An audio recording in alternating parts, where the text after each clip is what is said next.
بسم الله الرحمن الرحيم. والسادس استقبال القبلة، والسابع النية، والثامن معرفة أوقات الصلاة إلى آخره.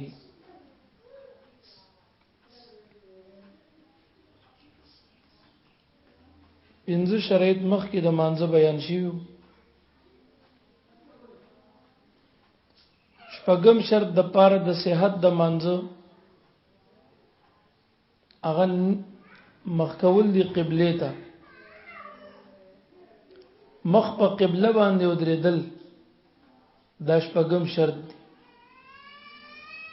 که یو انسان ته جهت د قبله معلومه دی قصدن بل طرف ته درېږي او مونږ کینو دا مونږ نه کیږي.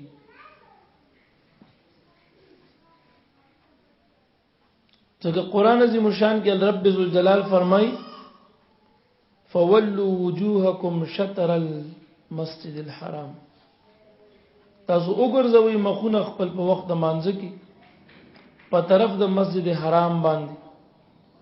نو د بیت الله شریف ته مخ کول په حالت د مانځه کې دا فرض دی چې کوم انسان قصدن بیت الله ته نه مخ کوي بل طرف ته درېږي مخ کوي نو مونږ نه کیږي.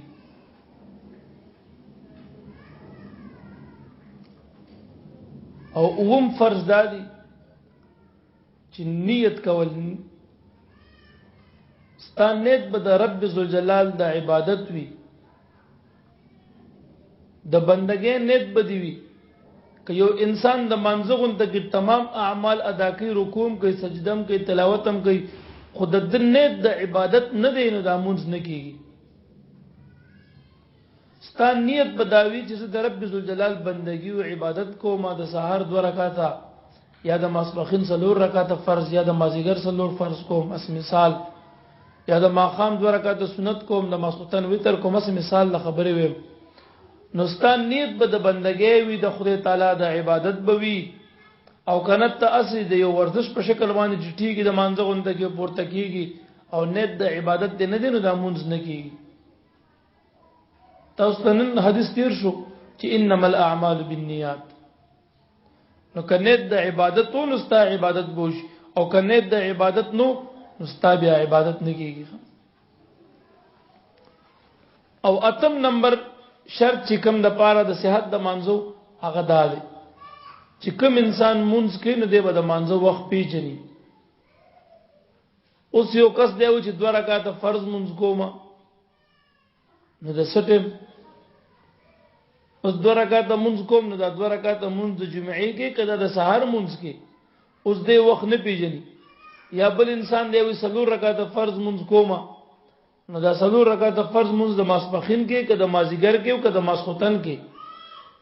یا بل انسان دی چې 3 رکعات مونږ کوم نو دا 3 رکعات وتر واجب کې او کده ماخام مونږ کې. نو دا وخت پیژندل فرض دی. دی ودا پیژنې چې د سحر مونږ کوم یا د غرمې یا د مازیګر یا د ماخام یا د مسختن مونږ کوم. کدا څنګه پیژنې چې وخت ته داخليږي وخت ته قضا کیږي خیر دی هغه سبق نه لري، خو دومره بده پیژنې دا پیژنګلو په د فرض ده چې دا 4 رکعات مونږ کوم نو دا د مازیګر دی کده ماسپخین دی کده مسختن دی. یا 2 رکعات مونږ کوم نو دا د سحر دی کده د جمعې دی کده د اختر دی. یا 3 رکعات مونږ کوم نو دا وتر واجب دی کده د ماخام دی. نو دی به دا وخت پیژنې چې دا کوم وخت مونږ کوم دا وخت پیژندل په د باندې ضرور دی. اوس یو انسان نه په دې اتو شیزونو کې دې اتو شرایطو کې دې اتو فرایضو کې یو فرض یا یو شرط نه پاتې شو، که قصدن پر خو دی وي او که هر شوی وي تنه مونږ نه کیږي. اوس یو انسان قصدن د سپری خو د مونږ کیږي نه، دا رنګ د نور عمر پسې حساب وي. یا یو انسان نو د سحر شو دی په منځو ولاړ دی نو مونږ کیږي نه کیږي. به د سم مونږ نه کیږي که قصدن کې او که په خطا سره کې هیر دی دنه. دا غرنګ چې کوم دی یو انسان دې نیت نه دی کړو دی مونږ کوي نو که قصدن نیت نه دی کړو که هیر دی نه خدا مونږ نه کیږي. وخت نه پیژني یا مطلب قبله ته نه دی ولاړ یا عورت نه دی پټ کړی یا پلیت جامو کې ولاړ دی یا سه پلیت یا بدن پلیت دی نه دا مونږ نه کیږي. که قصدن وي او که په هیر سره وي ګوره ورته اوس والسادس شپږم شرط د پاره د صحیح والی د مانځه استقبال القبلة مخکول دی قبله ته. والسابع هم شرط د پاره د صحیح والی د مانځه النیت نیت کول دی. والثامن اتم شرط د پاره د صحیح والی د مانځه معرفتو پیجندل دی یا پیجنګلو ده اوقات الصلاه د وختونو د مانځه وخت به پیجنی دا تشریح. ومن ترک شیئا چا چې پری خودو یو شیز لرا من هذه الشروط الثمانیه د دې اتو شرطونو نا لا يصحون صحیح کیږي صلاته منزدد سواء برابر دا کانت کوي دا پر خودل دد کان کوي دا پر خودل دد عامدن د قصد او ناسین یا په هیر باندې که په هیرت نه پاتې وي یا په قصدن پر خودي وي نو منځ به نه کیږي. په دې اتو شزونو کې چې یو شي زم پاتې شي منځ نه کیږي. والسادسو شپږم شرط د پاره د صحیح والی د مانځه استقبال القبلة مخکول دی قبله ته. والسابع او اوم شرط النیت نیت کول دی د مانځه نیت کول د عبادت.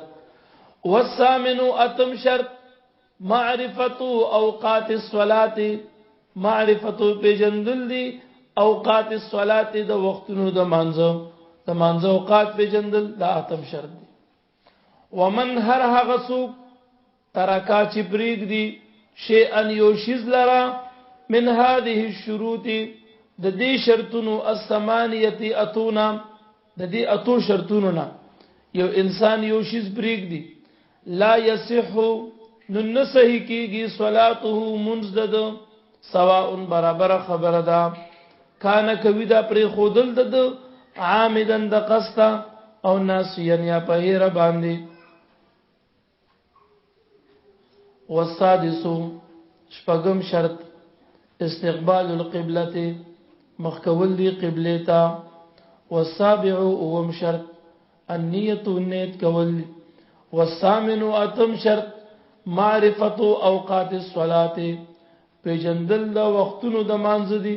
ومن ترک شیئا هغه څوک چې پریږ دی یو شیز لرا من هذه الشروط الثمانیه لدی اتو شرطونو نام لا يصحون نسیکیږي صلاته منزدد سواء برابر خبره ده کان کوي دا پر خلد د عامدن د قصنا او ناسین یا په هیر باندې منځ به نسیکیږي.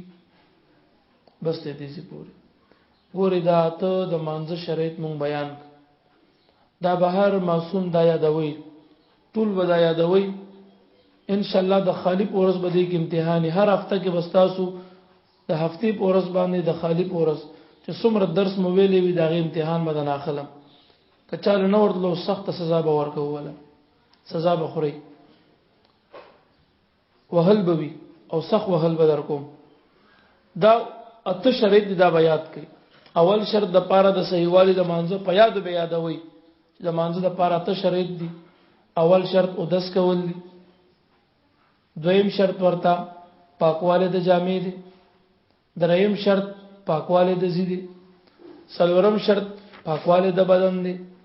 پنځم شرط پټول د عورت دي. شپږم شرط مخکول دی قبله ته. اوم شرط نیت کول دي. اتم شرط وخت پیجندل دي. دا سه مختصر یاد کړئ. تشریح مو یاد شولا مختصر به یاد کړئ چې اول شرط او دس کول. دویم شرط پاکواله د جامې دي. دریم شرط پاکواله د زی. څلورم شرط پاکواله د بدن. پنځم پټول د عورت. شپږم مخکول قبله ته. اوم نیت کول. اتم وخت پیجندل. کچا یو ټکی غلط کو یو چوکا وای کچا دو غلط ک دو چوکی وای دا بدن اورو باندې د پارا سو شرط دي تاسو وایته کم دي فلانه دي زبدان اورو ان شاء الله. بس دې دې